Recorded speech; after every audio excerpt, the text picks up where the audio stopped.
موضوع الدرس في إثبات التوحيد والرد على المشركين والمنافقين سورة التغابن تفسير ابن كثير.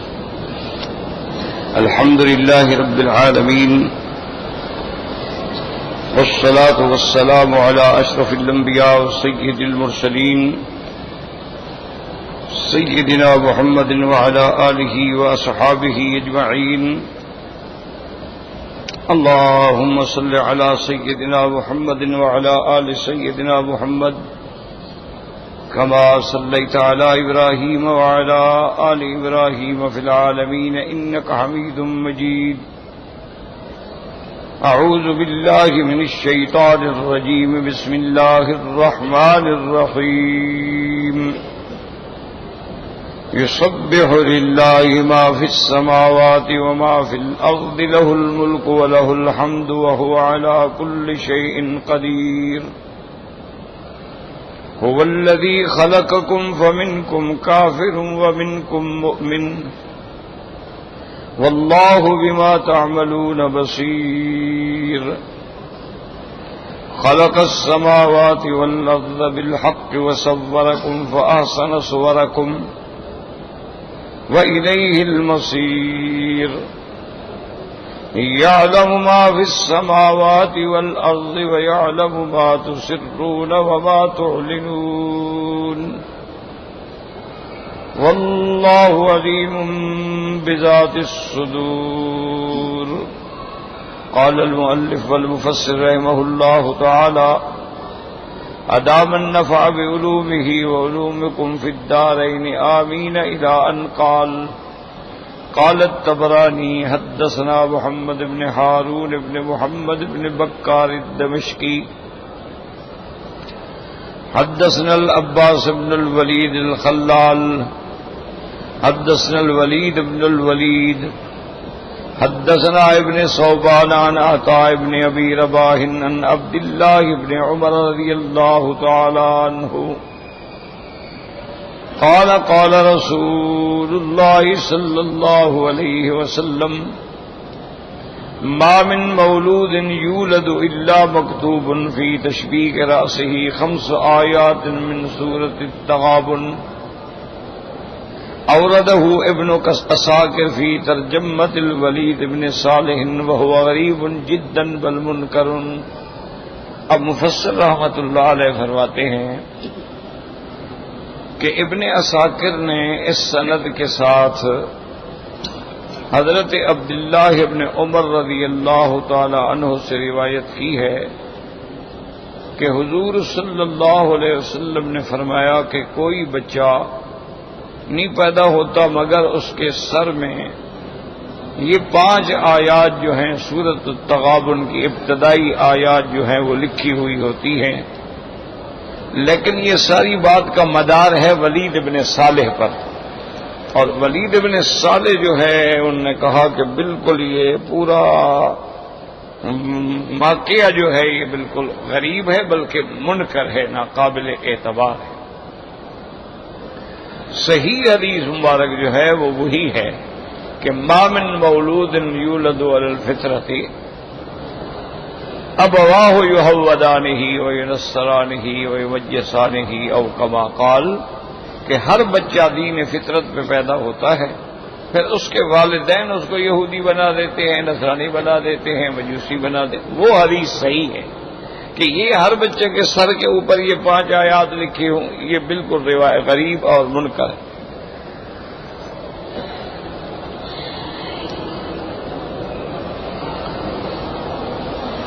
اب مفسر رحمۃ اللہ علیہ ان آیات کی تفسیر بیان فرماتے ہیں کہ هذه السورة هي آخر المسبحات وقد تقدم الكلام على تسبيح المخلوقات لبارئها ومالكها.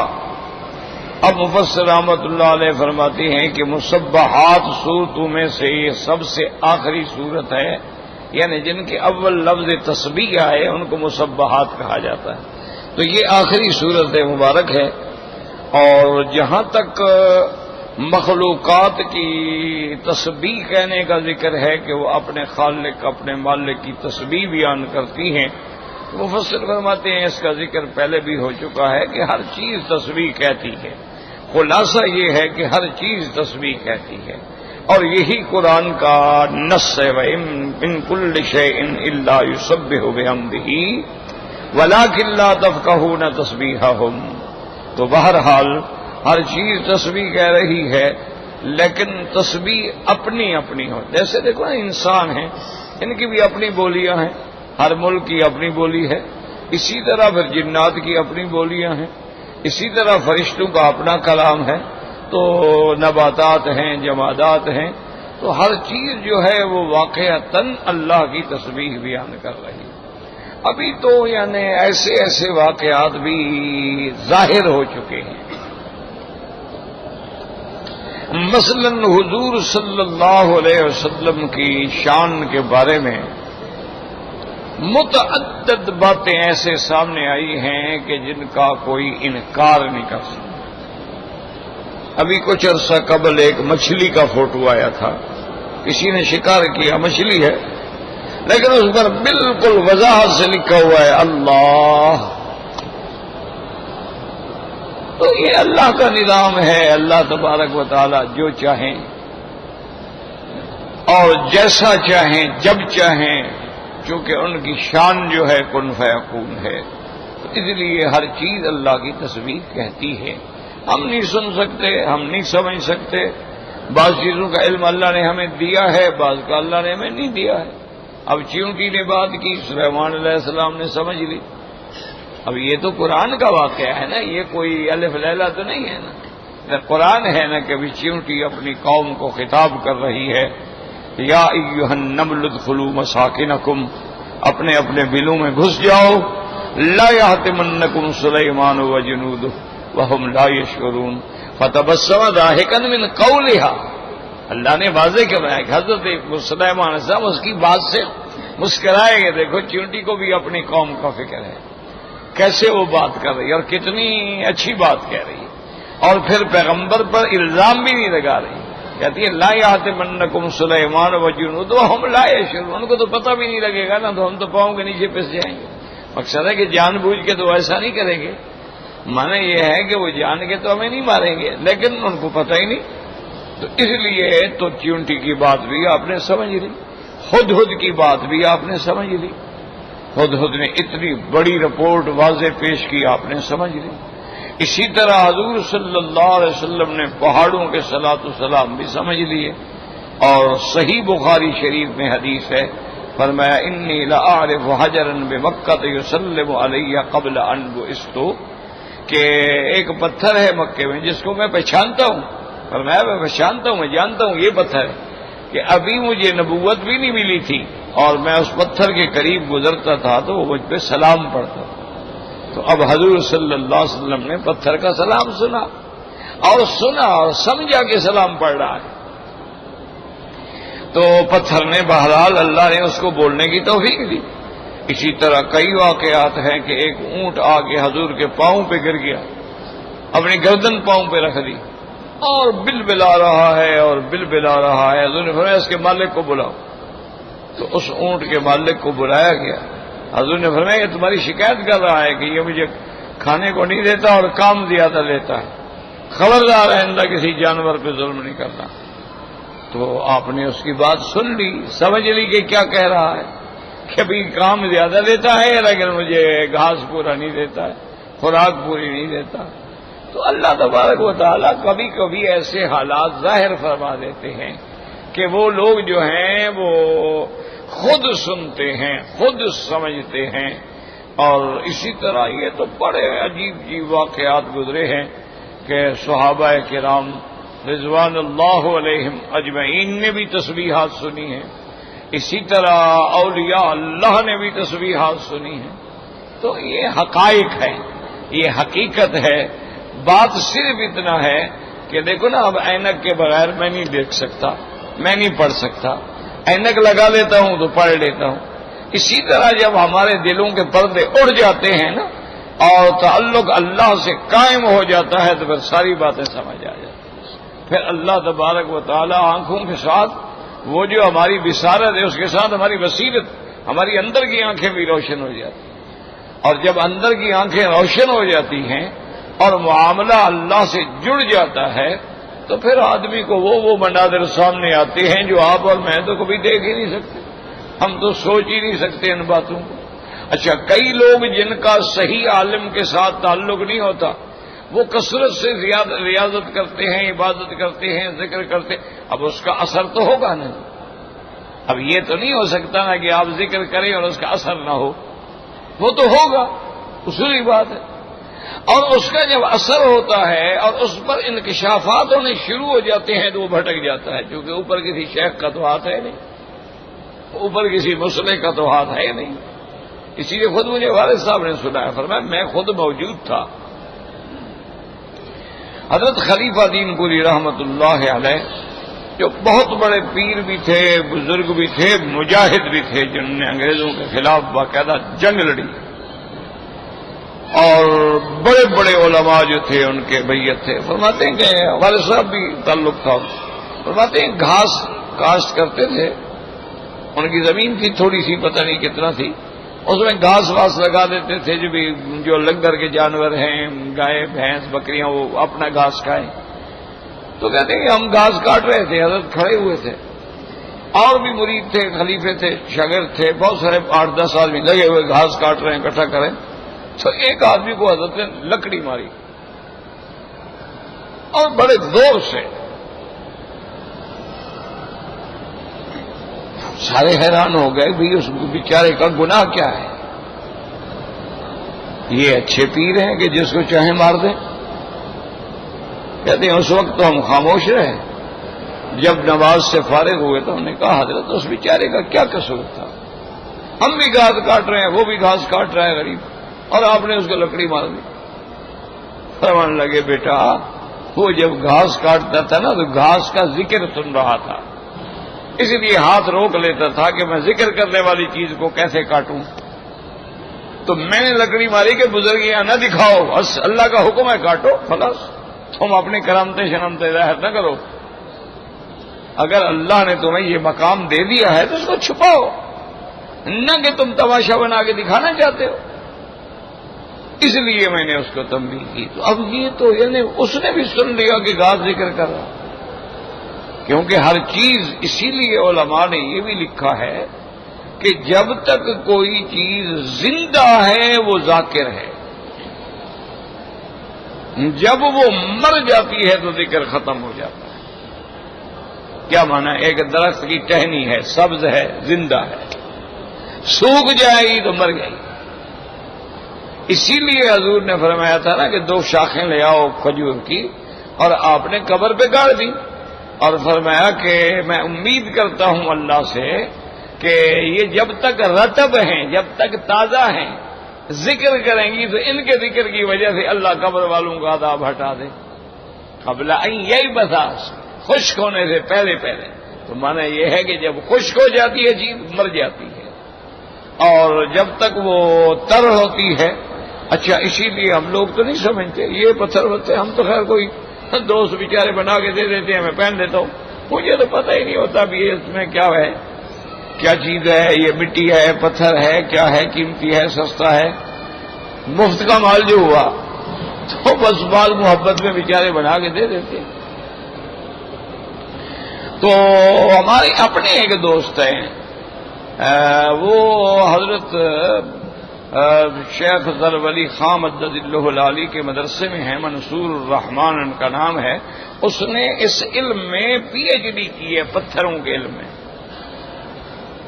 اللہ کی شان دیکھو، حضرت مولانا سے صحبت ہوگی، اب وہ خود عالم ہے، ان کے مدرسے میں پڑھاتا ہے، ماشاءاللہ وہ خود عالم بھی ہے، اور حضرت کے مدرسے میں پڑھاتے بھی ہیں، ماشاءاللہ کتابیں پڑھاتے ہیں، درس دیتے ہیں۔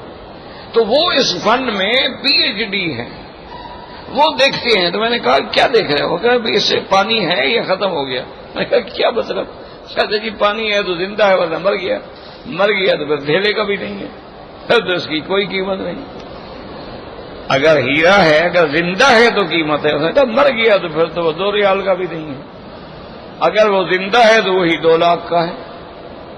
تو اس لیے بہرحال اللہ نے سب کو زندگی دی ہے، سب چیزوں کی حیات ہے، لیکن ہم ان کی حیات کو سمجھ نہیں سکتے، اسی طرح یہ برما کے لوگ یہاں ہیں ماشاءاللہ، ان سے پوچھ سکتے ہیں آپ، برما کے جنگلوں میں بعض درخت ایسے ہیں ان کو درختوں کو آدم خور کہا جاتا ہے۔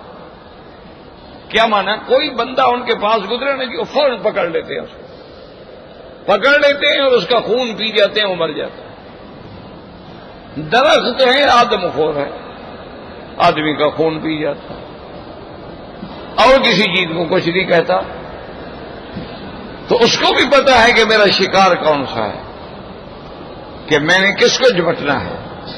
اسی طرح دیکھیں آپ کہ بھی آپ سمندر میں دریاؤں میں جائیں، اگر شارک مچھلی کسی طرح آپ کو اس نے دیکھ لیا، اس کو بو آتی ہے انسانوں کو، بس پھر سمجھیں کہ آپ گئے۔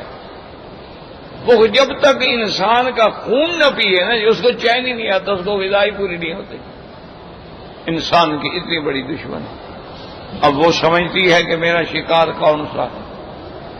اسی طرح چیتا ہے، اتنا چالاک جانور ہے، آپ اس کے شکار پہ جائیں، یہ ایسی ایسی حرکتیں کرتا ہے کہ شکاریوں کے دماغ ہل جاتے ہیں، ایسے چکر دیتا ہے ان کو، بالکل چھپ جائے گا، آپ کو پتہ لگے گا، آپ کے پیچھے بیٹھا ہوگا، آپ کو پتہ اسی وقت لگے گا جب آپ کی گردن توڑ ڈالے گا۔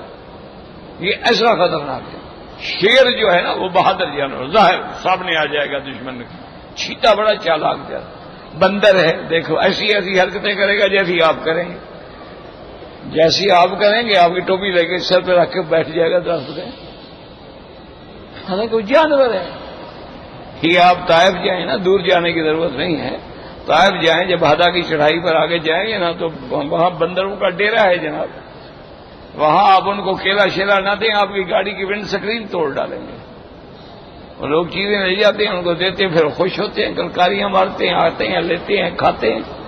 اچھا کوئی آدمی ان کو پتھر مار دے، اس کی گاڑی کا نمبر یاد رکھتے ہیں، کبھی گزرے گا آگے اس کی گاڑی پہ حملہ کریں گے۔ اب دیکھو وہ بندر ہے، دوسرے کی گاڑی پہ حملہ نہیں کرتے۔ تو یہ حقائق ہیں، ان کا کوئی انکار نہیں کر سکتا۔ ایک خاص موسم ہوتا ہے، جیسے ساون کا موسم ہوتا ہے، تو یہ سانپ اور سپنی کے لگنے کا موسم ہوتا ہے۔ تو اسی دور میں اگر آپ نے سانپ مار دیا اور سپنی بچ گئی، وہ آپ کو انتقام لے گی اپنا اس کا۔ آپ نے سپنی کو مار دیا تو سانپ آپ سے بدلہ لے گا، آپ چاہے کہیں دنیا میں چلے جائیں، وہ آپ کو ڈھونڈے گا۔ یعنی مارنے والے کی بو جو ہے وہ دماغ میں محفوظ کر لیتا۔ سال گزر جائے گا، 2 سال گزر جائیں گے، موقع لگے گا ڈنگ مارے گا، اور کسی کو نہیں مارے گا۔ تو وہ بھی پہچانتا ہے کہ میرا دشمن کون ہے، صرف اسی کو آگے وہ ڈنگ مارتا ہے، کسی دوسرے کو وہ ڈنگ نہیں مارتا ہے۔ اس لیے یہ کہنا کہ جی کیسے تصویر، اللہ نے ہر چیز کو عقل دیا ہے، ہر چیز کو فہم دی ہے، فرق صرف اتنا ہے کہ ہم ان کی باتوں کو سمجھ نہیں سکتے ہیں۔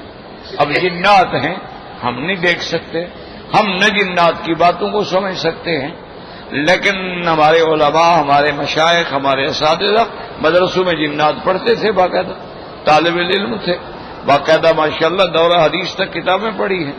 اچھا بعض جنات کافر ہوتے ہیں، آپ جتنا زور لگا لیں وہ آپ کے قابو میں بھی نہیں آتے۔ اچھا جنات کی بھی اولادیں ہیں، اور یہ جو تم کو زنا پہ لگاتا ہے نا، یہ ابلیس کا ایک بیٹا ہے جس کا نام اعور ہے۔ ابلیس کے بیٹے جو ہیں نا ان سب کے کام تقسیم ہیں، اس کام پہ اس نے اپنے آور بیٹے کو رکھا ہوا، اس کا نام ہے آور، وہ کانا ہے، اس کا کام ہی یہ ہے کہ بندے کو ابھارے، عورت کو ابھارے، ان سے زنا پہ لگا دے۔ تو یہ بہرحال تو اس لیے مفسر فرماتے ہیں کہ جہاں تک تسبیحات کا تعلق ہے، ہر مخلوق تسبیح کہہ رہی ہے، اپنے مالک، اپنے خالق، اپنے بارے، اپنے پیدا کرنے والے کی ثنا اور پاکی بیان کر رہی ہے کہ وہ ہر صفت نقصان سے منزہ ہے، ہر صفت وہ جو اس کے شان کے زیبا نہ ہو اس سے منزہ ہے۔ تو فرماتے ہیں کہ یہ کئی دفعہ ذکر ہو چکا ہے، دوبارہ ذکر کرنے کی ضرورت نہیں ہے۔ فرماتے لہ ولہذا قال تعالی لہ الملک ولہ الحمد ایھا المتصرف فی جمیع الکائنات المحمود علی جمیع ما یخلقہ ویقدرہ۔ اللہ پاک فرماتے ہیں لہ الملک ولہ الحمد، اسی کا ملک ہے. کیا مانا؟ ملک میں متصرف اسی کی ذات ہے، جو چاہے کر دے. تؤتی الملک من تشاء وتنزع الملک ممن تشاء وتعز من تشاء وتذل من تشاء. جس کو چاہے ملک دیں اور جس سے چاہے ملک چھین لیں، جس کو چاہے عزت دیں اور جس کو چاہے ذلت سے ہم کنار کر دیں. اس لیے فرماتے ہیں وہ متصرف ہے اپنی کائنات میں، اور وہی قابل تعریف ہے تمام مخلوق کے نزدیک. سب مخلوق اس کا حمد بیان کر رہی ہے جو اللہ نے مخلوق پیدا فرمائی ہے. وَهُوَ عَلَى كُلِّ شَيْءٍ قَدِيرٌ. اے مہما اراد کان بلا گمان ولا مدافع عالمی شالم یکن. اسی کی ذات ہے جو ہر چیز پہ قدرت رکھتی ہے. کیا مانا؟ وہ جس چیز کا ارادہ کر لیں کوئی ان کو روک نہیں سکتا ہے. انما امرہ اذا اراد شیئا ان یقول له کن فیکون. فسبحان الذی بیدہ ملکوت کل شیء والیہ ترجعون. اور جو نہ چاہے وہ نہیں ہوگا. ما شاء اللہ یکن وما لم یشاء لم یکن. لا حول ولا قوت الا باللہ العلی العظیم. یاد رکھیں کہ یہ جتنے باطل فرقے ہوتے ہیں نا، اللہ معاف کرے، اللہ معاف، وہ بھی قرآن کی ہر آیت پہ اپنی نظریں گاڑ کے بیٹھے ہوتے ہیں. اب ایک مومن تو پڑھے گا نا وَهُوَ عَلَى كُلِّ شَيْءٍ قَدِيرٌ إِنَّ اللَّهَ عَلَى كُلِّ شَيْءٍ قَدِيرٌ. اللہ ہر چیز پہ قادر. پڑھ کے چلے جائے گا. دشمن جو ہے نا جی وہ معاف نہیں کرتا. وہ کہتا ہے جی اللہ ہر چیز پہ قادر ہے، تو کیا اللہ حضور محمد مصطفیٰ دوسرا پیدا فرما دیں گے؟ اگر آپ کہیں گے نہیں تو وہ کہے گا پھر ہر چیز پہ قادر کہتے ہیں. اگر آپ کہیں گے ہاں تو کہے گا ٹھیک ہے، اس کا معنی پھر نبوت چل سکتی ہے. پھر ختم نبوت کیسے ہوئی؟ اللہ معاف کرے، اللہ معاف کرے. اسی لیے بڑے بڑے علماء بھٹک گئے امکان کذب کے مسئلے پر. بڑے بڑے علماء کے پاؤں پھسل گئے. وہ آپ سے سوال کرے گا جی اللہ تبارک و تعالی اس جنت کو فنا کر دیں، قادر ہیں؟ اب آپ کہیں گے قادر ہیں. وہ کہیں گے حدیث میں آتا ہے کہ جنت پہ تو فنا ہوگی نہیں.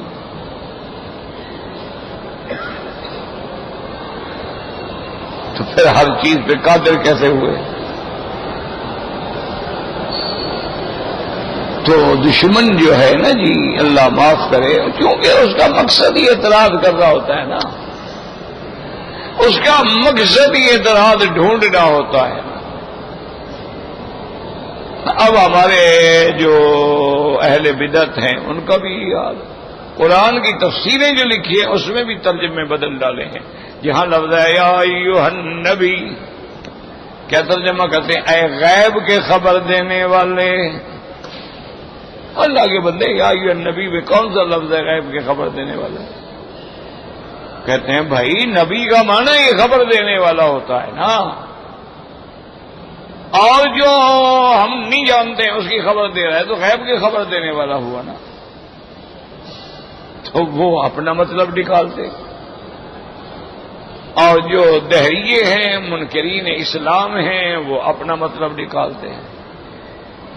تو اس لیے ہمیشہ یاد رکھو ایک ہے اللہ کا ہر چیز پہ قادر ہونا، موٹی بات یاد رکھو، اس میں کوئی شک نہیں. جو یہ عقیدہ نہ رکھے وہ کافر ہے. ایک ہے اللہ کا فیصلہ ہے کہ میں نے حضور کے بعد نبی نہیں بھیجنا، یہ اس کا منشا ہے، اس کا فیصلہ. قادر ہے وہ، لیکن اپنے فیصلے کے خلاف بھی تو نہیں کریں گے نا. ان اللہ لا یخلف المیعاد. اسی لیے اللہ فرماتے ہیں کل من علیہا فان، ہر چیز قابل فنا ہے.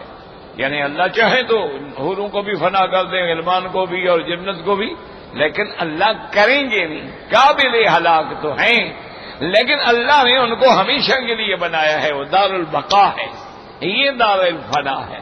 تو اس لیے یاد رکھیں کہ ہر چیز پہ قادر ہے، لیکن وہ نہ کرنے پہ بھی تو قادر ہے نا، جیسے کرنے پہ قادر ہے نہ کرنے پہ بھی تو قادر ہے۔ اس لیے اگر اللہ نے کوئی فیصلے کیے ہیں تو وہ اس کا فیصلہ ہے، فیصلہ ہونا الگ بات ہے کہ اللہ نے ایک فیصلہ کر دیا ہے کہ میرا محبوب جو ہے وہ خاتم النبیین ہے، اور جس کے بعد لا نبی بعدہ ولا رسول بعدہ ولا معصوم بعدہ ولا کتاب بعد کتابہ ولا شریعت بعد شریعت، کہ جس کے بعد کوئی نبی نہیں، کوئی کتاب نہیں، کوئی شریعت نہیں، کوئی پیغمبر نہیں، تو یہ اللہ کا فیصلہ ہے۔ تو اسی طرح ایک پنجابی کا شاعر تھا نا، وہ کہتا سی کہ میرے مدنی پاک کو جب اللہ نے پیدا کیا نا تو او دے بعد نبوت دا پیمانہ ہی توڑ دیتا، وہ پیمانہ ہی توڑ چھڈیا کہ ہن اور نبی نہیں بنانا میں نے، بس خاتم النبیین آ گیا ہے۔ تو بہرحال یاد رکھا کریں ہر چیز پہ قادر ہونا الگ بات، جیسے ایک آسان بات ہے، مثلا تم قرآن شریف پڑھنے پہ قادر ہو، نہیں پڑھ رہے، تو اس کا معنی یہ تو نہیں کہ چونکہ نہیں پڑھ رہے تو لہذا قادر بھی نہ ہوئے۔ یہ ایسے اعتراضات ہوتے ہیں اور عام لوگوں کو وہ بے وقوف بنا لیتے ہیں، لیکن جو سمجھدار ہوتے ہیں الحمدللہ، یہ جن کو بزرگوں کی صحبت ہوتی ہے، علماء کی صحبت ہوتی ہے، وہ پھر غلطیاں نہیں کرتے ہیں۔ اصل بات صحبت ہے کہ کسی اہل اللہ کی صحبت میں اپنی زندگی کو گزاریں، اس صحبت کے پھر برکات ہوتے ہیں، ثمرات ہوتے ہیں۔ اس لیے اللہ فرماتے ہیں لہ الملک ولہ الحمد، یعنی وہی متصرف ہے، اسی کی ذات ہی قابل تعریف ہے۔ اب فرماتے ہیں والذی خلقکم فمنکم کافر ومنکم مؤمن اے هو الخالق لکم علی هذه الصفۃ واراد منکم ذلک فلا بد من وجود مؤمن وکافر وهو البصیر بمن یستحق الہدایۃ ممن یستحق الضلال وهو شہید علی اعمال عباده وسیجزیہم بها تم الجزاء۔ اب مفسر فرماتے ہیں وہ خالق ہے، هو الذی خلقکم، یعنی هو الخالق لکم، اللہ پاک نے تمہیں اس صفت پہ پیدا فرمایا ہے، اور اللہ تبارک و تعالی جو چاہتے ہیں اس کا وجود ہونا لازمی ہے۔ تو جب اللہ نے مومن اور کافر کا فیصلہ کیا ہے تو مومن بھی ہوں گے، کافر بھی ہوں گے دنیا کے اندر۔ باقی یہ ہے کہ کیوں مومن ہے، یہ کیوں کافر ہے، وَهُوَ الْبَصِيرُ بِمَن يَسْتَحِقُّ الْهِدَایَةَ مِمَّن يَسْتَحِقُّ الضَّلَالَ، وہ جاننے والے ہیں کہ ہدایت کا حقدار کون ہے اور گمراہی کا حقدار کون ہے۔ اب دیکھیں مقناطیس کا ٹکڑا ہوتا ہے، اس میں اللہ نے ایک اثر رکھ دیا ہے، آپ سونا رکھیں، چاندی رکھیں، اس کو نہیں پکڑے گا، آپ لوہا رکھیں اس کو پکڑے گا، یعنی مقناطیس بھی سمجھتا ہے کہ میں نے کس کو پکڑنا ہے۔ تو جو اس کا خالق ہے اس کو نہیں پتا ہے کہ کون کافر ہونے کا حقدار ہے اور کون ایمان والے کا حقدار ہے۔ اچھا یہ کیوں پیدا کیے؟ امتحان ہی تب ہوگا جب دو چیزیں ہوں گی، جب دو چیزیں ہی نہیں ہوں گی تو پھر امتحان کیسا ہوگا؟ امتحان تو یہی ہے نا جی کہ بڑے بڑے لوگ ہیں، دیکھیں نصارہ میں، یہودیوں میں کتنے بڑے بڑے لکھے لوگ ہیں، لیکن اللہ پہ صحیح ایمان نہیں لے آئے، عیسیٰ علیہ السلام کو خدا کا بیٹا بنا کے کھڑے۔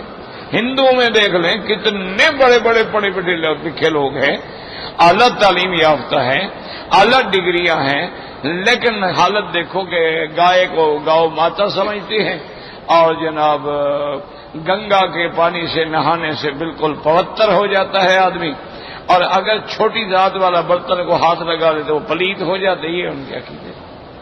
اب دیکھو کہاں گیا وہ علم؟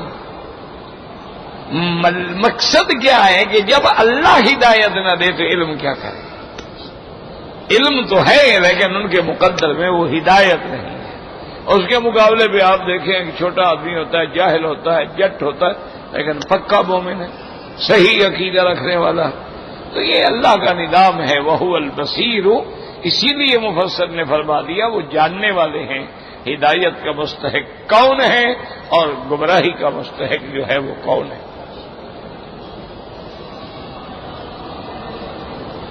وَهُوَ شَهِيدٌ عَلَىٰ أَعْمَالِ عِبَادِهِ، اور اپنے بندوں کے اعمال پہ وہ گواہ ہیں. کیا بانا سیجزیہم بہا اتم الجزاء، تاکہ ان کو پھر پورا پورا بدلہ دیں گے. اگر اعمال اچھے ہیں تو بدلہ بھی اچھا ملے گا، اگر اعمال برے ہیں تو پھر بدلہ بھی وہی ملے گا. واللہ بما تعملون بصیر. ثم قال تعالی خلق السماوات والارض بالحق. بالحق کا کیا معنی؟ یعنی بالعدل والحکمت. ہر چیز ٹھیک ٹھیک بنائی ہے اور ہر چیز کے ساتھ حکمت ہے. اب کوئی آدمی یہ کیا ہے کہ جی زمین اوپر کیوں نہیں اور آسمان نیچے کیوں نہیں؟ اب اس کا تو کوئی علاج نہیں. تو جس چیز کو اس نے اوپر رکھنا تھا وہ اوپر ہے، جس کو نیچے رکھنا تھا وہ نیچے. یہ اس کا نظام ہے. تو اسی طرح وہ کہتے ہیں نا کہ ایک وزیر تھے، پاگل خانے کے دورے پہ گئے تو وہاں بارکیں ہوتی ہیں اور سلاخیں لگی ہوتی ہیں، ادھر وہ بیچارے بند ہوتے ہیں پاگل جو ہوئے. انہوں نے دیکھا کہ ایک آدمی نے بالکل ٹھیک ٹھاک پاجامہ کرتا چمکتا ہوا، استری ٹھیک ٹھاک، بال شال بنائے ہوئے، داڑھی شاڑی بڑی ٹھیک بنائی ہوئی. تو ڈاکٹر سے پوچھا کہ یار یہ تو بڑا نسکالیک بندہ لگ رہا ہے، اس بیچارے کو بھی پاگل خانے میں ڈالا ہوا. غریب آئے، سلام کیا، اس نے وعلیکم السلام کہا. اور وزیر صاحب نے، حالانکہ ڈاکٹر نے کہا تھا کہ ان سے دور بات کرنا، لیکن وزیر صاحب جوش میں آ گئے، انہوں نے ہاتھ ملایا تو اس نے بھی ہاتھ ملایا اور کہنے لگا جی ماشاء اللہ آپ کو میں خوش آمدید کہتا ہوں، اور ہاتھ پکڑ لیا وزیر صاحب کو. اب ہاتھ چھوڑتا ہی نہیں. تو وزیر صاحب نے کہا بھائی میں نے تمہیں بڑا اچھا آدمی سمجھا ہے اور پتہ نہیں، میں تو خود حیران ہو رہا تھا کہ تم پاگل خانے میں کیوں آ گئے ہو. اس نے کہا میں بھی حیران ہو رہا ہوں کہ تم باہر کیوں ہو، تم ادھر آؤ میرے ساتھ. انہوں نے کہا چلو میرا ہاتھ تو چھوڑو نا، بھی سلام علیکم تو ہو گئی. انہوں نے کہا نہیں میں نہیں چھوڑوں گا، پہلے میرے سوال کا جواب دو. دیکھو اللہ نے دو آنکھیں بنائی، اگر اللہ ہمیں تیسری آنکھ دے دیں تو وہ کہاں لگائیں گے؟ اب وزیر صاحب چکر میں آ گئے. انہوں نے کہا یار ادھر لگا لیں گے تاکہ پیچھے بھی دیکھ سکے. انہوں نے کہا کس بے وقوف نے آپ کو وزیر بنایا، یوں کر کے نہیں دیکھ سکتے، وہاں آنکھ لگانے کی کیا ضرورت ہے؟ اب وزیر صاحب نے کہا کہ یار چلو ایک ادھر لگا لیں گے، تو یہاں تو ہیں سامنے دو، پھر ادھر لگانے کی کیا ضرورت ہے؟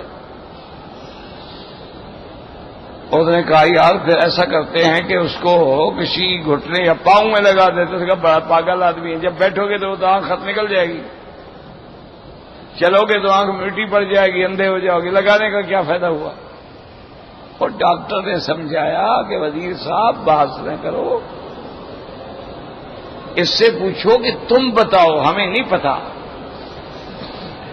تو اب وزیر صاحب کو سمجھ آئی تو اس نے پوچھا کہ اچھا اب یار ویسا کرو نا، ہم تو نہیں سمجھ سکے، آپ بتاؤ. ہاں دیکھا نا، اب مطلب کہ ہاتھ چھوڑ دیا. ہاتھ چھوڑ جلدی جلدی وزیر صاحب نے تو اپنا ہاتھ نکالا. انہوں نے کہا وزیر صاحب تمہاری عقل ہی نہیں ہے، اگر اللہ ہمیں تیسری آنکھ لگا دے دے نا، ہم یہاں لگا دیں گے اس کے. انہوں نے کہا یہاں کیوں لگا دیں گے؟ انہوں نے کہا گلا خراب ہوگا ایسے کر کے دیکھ رہے، نیچے کسی کو بواسیر ہوگی تو انگلی دے کے دیکھ لیا کریں گے. تو یہاں ہونے کا فائدہ ہوگا نا، ادھر تک کیا فائدہ ہوگا؟ تم بڑے کیسے بے وقوف وزیر ہو. اس لیے ہمیشہ یاد رکھیں کہ اللہ نے جو بنایا ہے اسی میں وہ عدل بھی ہے، حکمت بھی ہے کہ اس نے آسمانوں کو اونچا کیا ہے، زمینوں کو اس نے نیچے کیا ہے، اس نے دریا بہائے ہیں، اعلیٰ سے پانی اسفل کی طرف آتا ہے، اس نے مرد اور عورت بنائی ہے، ایک میں قوت فاعلیت ہے، ایک میں قوت انفعالیت ہے. یہ اس کا نظام ہے.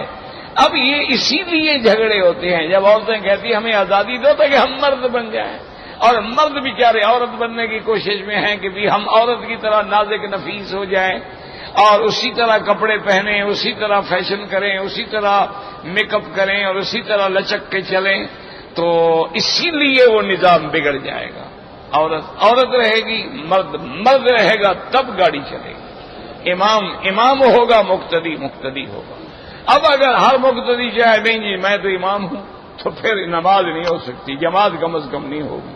تو اللہ کا نظام ہے، کسی کو اعلیٰ بنا دیا، کسی کو ادنا بنا دیا، کسی کو اللہ نے اونچا بنا دیا، دیکھو 6 فٹ کے قد ہے، اور کسی کو دیکھو 3 فٹ کا قد ہے، کسی کو اللہ نے کالا بنا دیا، کسی کو گورا بنا دیا، اللہ نے مختلف خلیات میں جین رکھے ہیں، تو یہ سارا اس کا نظام ہے۔ اور جب کوئی اس پہ غور کرتا ہے تو اس کے منہ سے لازم نکلتا ہے وَتَبَارَكَ اللَّهُ أَحْسَنُ الْخَالِقِينَ۔ اس کے بعد فرماتے ہیں خلق السماوات والارض بالحق اے بالعدل والحکمت وصورکم فاحسن صورکم اے احسن اشکالکم، تمہاری شکلیں کیسی کیسی اللہ نے خوبصورت بنائی ہیں۔ جیسے اللہ فرماتے ہیں یا ایھا الانسان ما غرک بربک الکریم الذی خلقک فسواک فعدلک فی ای صورۃ ما شاء رکبک، وَكَقَوْلِهِ تَبَارَكَ وَتَعَالَىٰ اللَّهُ الَّذِي جَعَلَ لَكُمُ الْأَرْضَ قَرَارًا، وہ ذات جس نے زمین کو بچھونا بنایا، وَالسَّمَاءَ بِنَاءً، اور جس نے آسمانوں کو چھت بنا دی، وَصَوَّرَكُمْ فَأَحْسَنَ صُوَرَكُمْ، پھر تمہاری شکلیں بنائیں اور کیسی کیسی پیاری شکلیں، وَرَزَقَكُم مِّنَ الطَّيِّبَاتِ، اللہ تبارک و تعالیٰ نے تمہیں پاکیزہ چیزوں سے رزق عطا فرمایا۔ وقوله تبارک و تعالی وإلیہ المصیر، المرجع والمآب، اسی کی طرف لوٹنا ہے۔ ثم اخبر تعالی عن علمہ بجمیع الکائنات السمائیۃ والارضیۃ والنفسیہ، اب اس کے بعد اللہ فرماتے ہیں تم سب نے میری طرف لوٹنا ہے، اور پھر اللہ بتلاتے ہیں کہ ساری مخلوقات جو ہے، مخلوقات آسمانوں کی ہو یا زمینوں کی ہو یا ہواؤں کی ہو، ان سب کے علم جو ہے اللہ تبارک و تعالیٰ کی ذات کو ہے۔ فرمایا یعلم ما فی السماوات والارض ویعلم ما تسرون وما تعلنون واللہ علیم بذات الصدور۔ الم یأتکم نبأ الذین کفروا من قبل فذاقوا وبال امرهم ولهم عذاب علیم، ذلك بأنه كانت تأتيهم رسلهم بالبينات فقالوا أبشر يهدوننا فكفروا وتولوا واستغنى الله والله غني حميد۔ يقول تعالى مخبرا عن الأمم الماضين وما حل بهم من العذاب والنكال في مخالفة الرسل والتكذيب بالحق۔ اب اللہ تبارک و تعالیٰ پہلی امتوں کے بارے میں اختصار سے بتلاتے ہیں کہ ان امتوں پہ کون کون سے عذاب آئے، کون کون سی ذلت آئی اور کیوں آئی۔ فی مخالفت الرسل، کے انہوں نے انبیاء کی مخالفت کی، والتکذیب بالحق، اور انہوں نے حق کو جھٹلایا تو پھر اللہ کے عذاب نے پکڑ لیا۔ ای الم یاتکم نبأ الذین کفروا من قبل، اے خبرہم وما کان من امرہم، کیا تمہارے پاس ان کی خبر نہیں پہنچی، ان کا حال احوال نہیں پہنچا۔ جیسے فرماتے ہیں قل سیروا فی الارض فانظروا کیف کان عاقبۃ المکذبین، چلو پھرو دنیا میں غور کرو، دیکھو کہ پہلے جھٹلانے والوں کا کیا انجام ہوا ہے۔ یہاں فرماتے ہیں وذاقوا وبال امرهم ای وخیم تکذیبهم وردی افعالهم وهو ما حل بهم في الدنيا من العقوبة والخزي، کہ اللہ تبارک و تعالی نے ان کی تکذیب کی وجہ سے، ان کے گندے عقائد و افعال کی وجہ سے دنیا میں ان پہ کیا گزری، دنیا میں اللہ نے ان کو کیسا ذلت والا عذاب دیا، اور پھر اصل عذاب جو ہے وہ تو آخرت میں ہوگا جو کبھی ختم نہیں ہوگا۔ وَلَهُمْ عَذَابٌ عَلِيمٌ أَيْ فِي الدَّارِ الْآخِرَةِ مُضَافٌ إِلَىٰ هَٰذَا الدُّنْيَوِي، اور عذاب آخرت جو ہے وہ بعد میں ہوگا جو اس دنیاوی عذاب کے علاوہ ہے۔ ثم علل ذلك فقال ذلك بأنه كانت تأتيهم رسلهم بالبينات بالحجج والدلائل والبراہین، ان کے پاس پیغمبر آئے، اللہ کی آیات لے کے آئے، معجزات لے کے آئے، دلائل لے کے آئے، براہین لے کے آئے۔ فقالوا ابشر یہدوننا استبعدوا ان تکون الرسالۃ فی البشر، وہ کہنے لگے یہ کیسے ہو سکتا ہے کہ ایک بشر جو ہے وہ نبی ہو، یعنی وہ بشریت کے قائل تھے، نبوت کے منکر تھے کہ بشر نبی نہیں ہو سکتا، جیسے آج کا جاہل کہتا ہے کہ نبی بشر نہیں ہو سکتا، بات ایک ہی ہے۔ وَأَن يَكُونَ هُدَاهُمْ عَلَىٰ يَدِ بَشَرٍ مِثْلَهُمْ، وہ اس بات کو بڑا دور سمجھتے تھے کہ ایک بندہ ہماری ہدایت کرے۔ آپ تو ہماری طرح ہیں، ہماری طرح کھاتے ہیں پیتے ہیں، دکھ ہے سکھ ہے، تو ہم تمہاری بات کیوں مان لیں؟ ہم اپنے باپ دادی کی بات کیوں نہ مانیں؟ فَقَالُوا أَبَشَرٌ يَهْدُونَنَا اسْتَبْعَدُوا فَكَفَرُوا وَتَوَلَّوْا وَكَذَّبُوا بِالْحَقِّ وَنَكَلُوا عَنِ الْعَمَلِ، انہوں نے تکذیب کی اور عمل حق پر چلنا بھی چھوڑ دیا۔ وَاسْتَغْنَى اللَّهُ، اللہ بھی ان سے پھر بے پرواہ ہو گئے۔ وَاللَّهُ غَنِيٌّ حَمِيدٌ، اللہ تبارک و تعالی غنی ہیں، اللہ تبارک و تعالی تمام حمد کے سزاوار ہیں۔ واللہ اعلم۔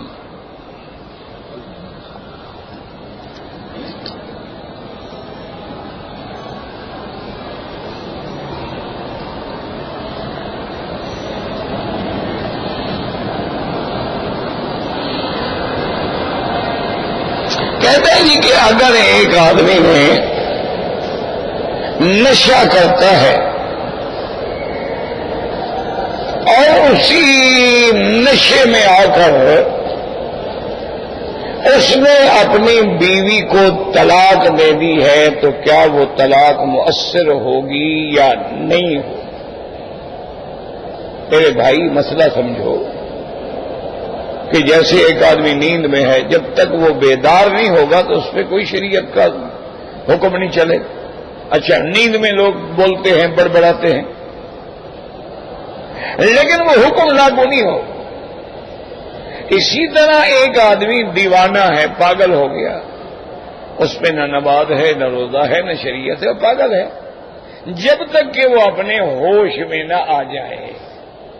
اب اسی طرح سمجھ لیں نشے والے کی بات، اگر تو نشہ اس مقام پہ ہے، جیسے خمر کو خمر اس لیے کہتے ہیں کہ ما خامر العقل، جو عقل جو ہے نا جی اس کو بالکل ڈھانپ لیتا ہے اور بندے کو پتہ ہی نہیں لگتا کہ وہ بیوی ہے یا بیٹی ہے یا بہن ہے۔ وہ کبھی بیوی کو بیٹی بنا رہا ہوتا ہے، کبھی بیٹی کو بیوی بنا رہا ہوتا ہے، کبھی بہن کو بیوی بنا رہا ہوتا ہے، اس کا عقل ٹھکانے نہیں ہے۔ اس حال میں اگر اس کے منہ سے کوئی بکواس نکلا ہے تو اس کی تو کوئی حیثیت نہیں، کیوں؟ اس کو تو پتہ ہی نہیں۔ جب ایک آدمی اپنی بیٹی کو بیوی سمجھ لے، جو آدمی نعوذ باللہ اپنی بہن کو بیوی سمجھ یا بیوی کو بیٹی بنا لے، تو اس کی زبان کا پھر کیا اعتبار ہے؟ لیکن یہ جو آپ نے لکھا ہے نا، یہ تو عجیب نشہ ہے کہ ہے نشے میں، لیکن لفظ طلاق اس کو کیسے یاد رہا؟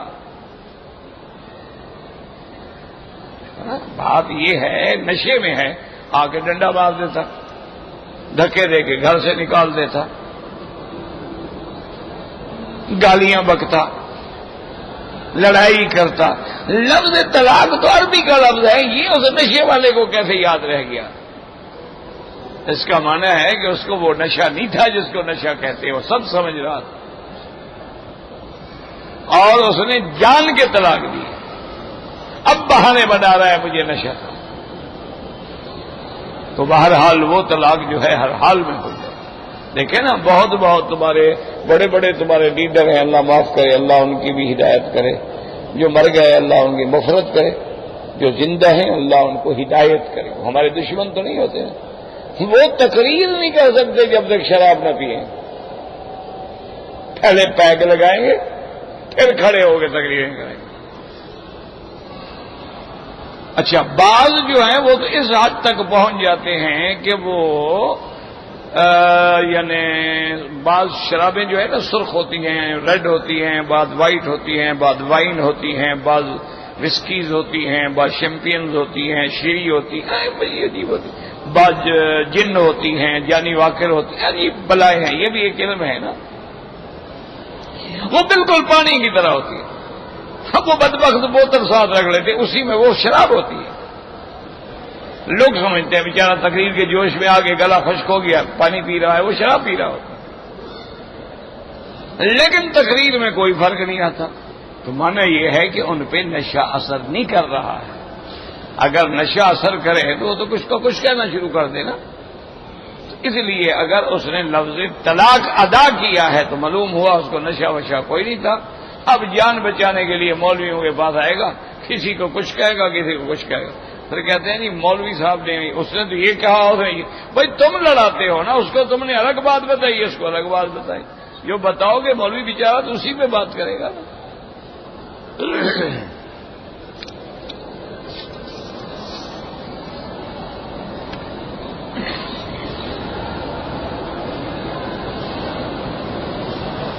کہتے کہ میری بیوی نے عدالت سے خلو لے لی ہے اور مجھے پتہ ہی نہیں ہے, میں نے تو اخبار میں پڑھا ہے. بہرحال وہ خلو نہیں ہوتا, قاضی کا قاعدہ ہوتا ہے خلو ہو سکتا ہے, لے سکتی ہے. خلو کا معنی یہ ہے کہ جب عورت خود طلاق کا مطالبہ کرے کہ مجھے اس سے علیحدگی چاہیے تو قاضی اس کو بلاتا ہے. وہ پھر اس سے یہ بھی کہتا ہے کہ دیکھو بیوی جو کچھ تمہیں اس نے دیا تھا نا, حق المہر ہے اور زیور ہے اور ہے فرنیچر ہے فلاں, سب واپس کرو, کیونکہ تم طلاق مانگ رہی ہو, اس نے تو طلاق نہیں دی تمہیں. وہ راضی ہو جائے تو پھر اس کو قاضی کہے گا بھائی وہ دینے پہ راضی لے لو اور طلاق کا لفظ بھی کہہ دو, پھر طلاق ہو. ایسے نہیں خلو ہو جاتا. تو بہرحال آپ بالکل اپنی بیوی اگر سلو کرنا چاہتی ہے تو سلو کر لیں, اچھی بات ہے. آپ کی اولاد ہے, وہ بیچاری اولاد تو نہ رول جائے نا, آپ سلو کر سکتے ہیں. بعض علماء کہتے ہیں دوبارہ نکاح کر لو. کہتے جی کہ ہم حضور صلی اللہ علیہ وسلم کو بشر مانے یا نور مانے. اب تک جو آپ کلمہ پڑھتے رہے ہیں کس نبی کا پڑھتے رہے ہیں؟ بشر سمجھ کے پڑھتے رہے یا نور سمجھ کے پڑھتے رہے؟ خدا کے بندے, یہ بھی کوئی ایسا مسئلہ ہے؟ بھئی حضور کے والدین ہیں, حضور کی اولاد ہے, بیوی ہے, بچے ہیں, تو نور کی اولاد ہوتی ہے, بیوی بچے ہوتے ہیں. پھر قرآن ہے کہ آپ اعلان کر دیں گے میں بشر ہوں, تو جو بشر نہ مانے وہ تو کافر ہے.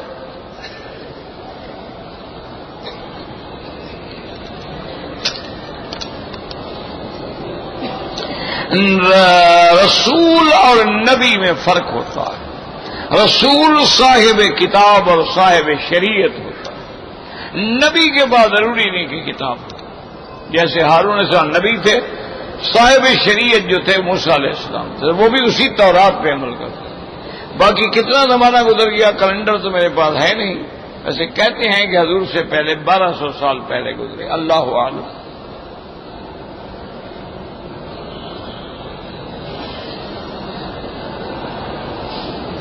کہتا ہے جی کہ اگر ایک آدمی فوت ہو گیا ہے, اس کی بیوی بھی ہے, بیٹے بیٹیاں بھی ہیں, اب بیوی مقدم ہوگی یا اولاد مقدم ہوگی؟ شریف آدمی بیوی کو تو 8واں حصہ ملے گا.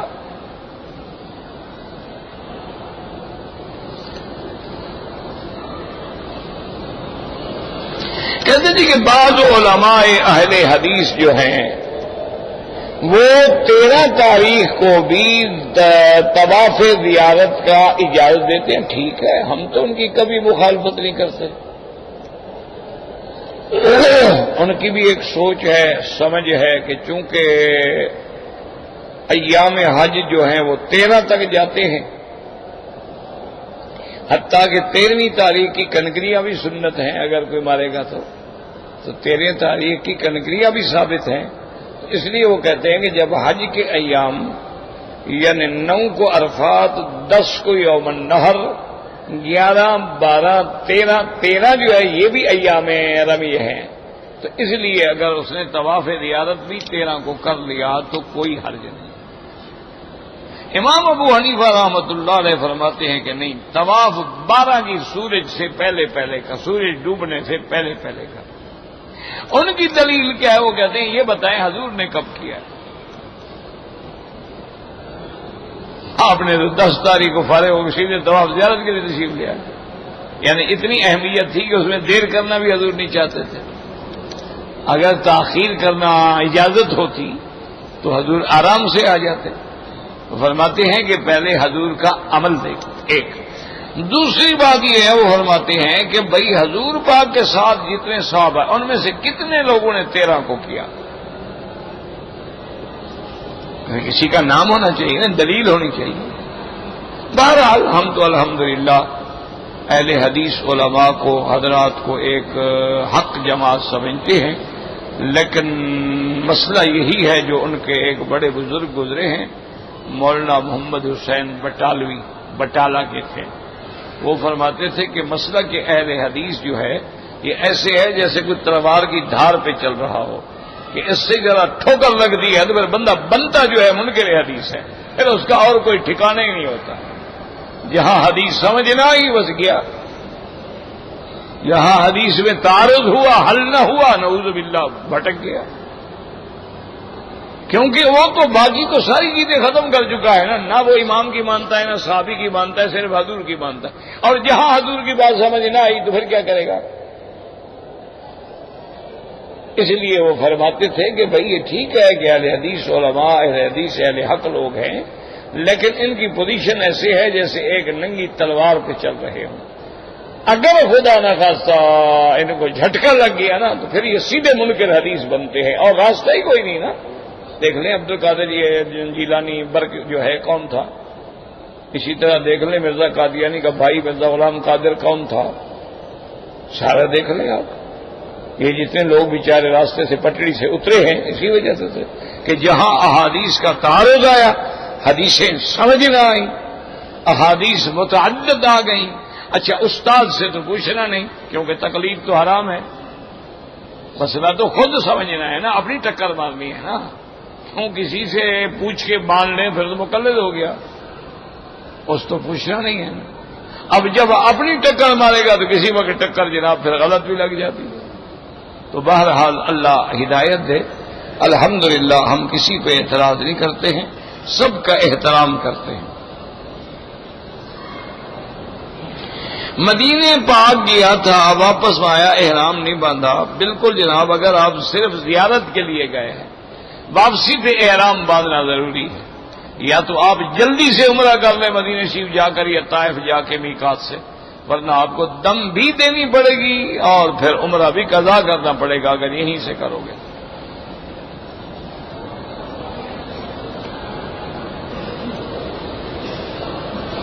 کہتے ہیں جی کہ انسان جو ہے یہ زیر ناف بالوں کی جو صفائی کی جاتی ہے، اس کی ابتدا کہاں سے ہوئی اور کیوں کی جاتی ہے؟ نہ کیا کرو، سکھ بن جاؤ. ہمیں تو کوئی تکلیف نہیں، آپ سکھ بن جائیں، کوئی بال بھی نہ کاٹا کریں، داڑھی بھی بڑھتی رہے، مونچھیں بھی بڑھتی رہیں اور نیچے بھی بڑھتے رہیں، بغلیں بھی بڑھتی رہیں. جب کپڑے اتار کے کھڑا ہو تو جن معلوم ہو. یہ تو شریف آدمی، حضور نے فرمایا کہ اشر و خصال، یہ 10 صفتیں جو ہیں سنن الانبیاء والمرسلین، یہ تو ہر نبی کی سنت ہے، ہر پیغمبر کی سنت ہے. تو جب سے نبوت شروع ہوئی وہاں سے یہ شروع ہوا. یہ تو صرف حضور کا فرمان نہیں ہے، ہر پیغمبر کی سنت ہے کہ ناخنوں کا کٹانا، بغلوں کا صفا کرنا، زیر ناف بالوں کا صفا کر، یہ تو سنن انبیاء میں سے ہے، تمام انبیاء کی سنت ہے. اور اسی میں اللہ تبارک و تعالی نے ہر چیز میں حکمت رکھی. اگلے دن ہی میں پڑھ رہا تھا کہ ایک ڈاکٹر نے لکھا کہ اگر آدمی کو مثلا ڈکار آتا ہے یا اس کو جمائیاں آ رہی ہیں تو وہاں تو بس لا حول ولا قوت الا باللہ پڑھ لے. لیکن اگر چھینک آتی ہے تو مسلمان کہتا ہے الحمدللہ، دوسرا کہتا ہے یرحمک اللہ، پھر وہ کہتا ہے یہدیک اللہ. کہتا ہے مجھے سمجھ نہیں آیا بھائی چھینک پہ کون سا شکر کر رہا ہے، کون سی نعمت ہے؟ بھئی جب چھینک آئے تو کہے الحمدللہ. الحمدللہ تو اس وقت نعمت پہ کیا جاتا ہے نا کہ الحمدللہ الذی انعمنا، الحمدللہ الذی آتانا اطعمنا وسقانا. تو یہ کون سی نعمت ہے؟ اس نے کہا کہ میں نے اس بات پہ پھر ریسرچ کی. وہ ڈاکٹر ہے بڑا. اس نے کہا میں نے ریسرچ کی، ساری کتابیں میں نے کھول ڈالی، تو کتابوں میں اس مقام پہ پہنچا کہ یہ چھینک آنا جو ہے انسان کے لیے اللہ کی بہت بڑی نعمت ہے. یہ چھینک آنے سے آدمی بلڈ پریشر اور برین ہیمریج سے بچ جاتا ہے، ورنہ وہ غدد جو ہے وہ رک جاتے ہیں، نتیجہ یہ نکلا ہے کہ رگ پھٹ جاتی ہے، بندہ مر جاتا ہے، جب چھینک آ جاتی ہے تو رگیں کھل جاتی ہیں۔ میں نے کہا ہاں بھائی واقعی یہ تو واقعی اللہ کی اتنی بڑی نعمت ہے، یہ تو اللہ تبارک و تعالیٰ کی اتنی بڑی نعمت ہے کہ آدمی جو ہے برین ہیمریج سے بچ گیا، فالج ہونے سے بچ گیا۔ تو اس لیے اس نے کہا کہ میں نے کہا کہ صدق رسول اللہ، واقعی حضور پاک نے جو فرمایا وہ سچ فرمایا۔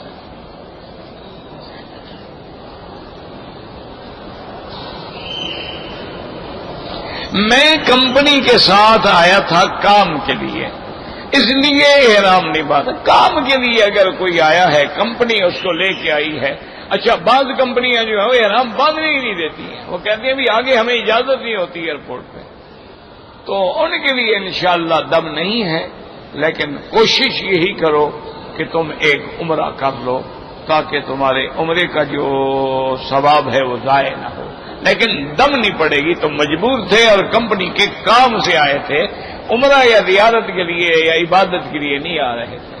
امام ابو حنیفہ رحمۃ اللہ اس پر بھی کہتے ہیں، وہ کہتے ہیں بھائی میقات ہے، کسی طرح بھی آؤ بغیر احرام کے نام۔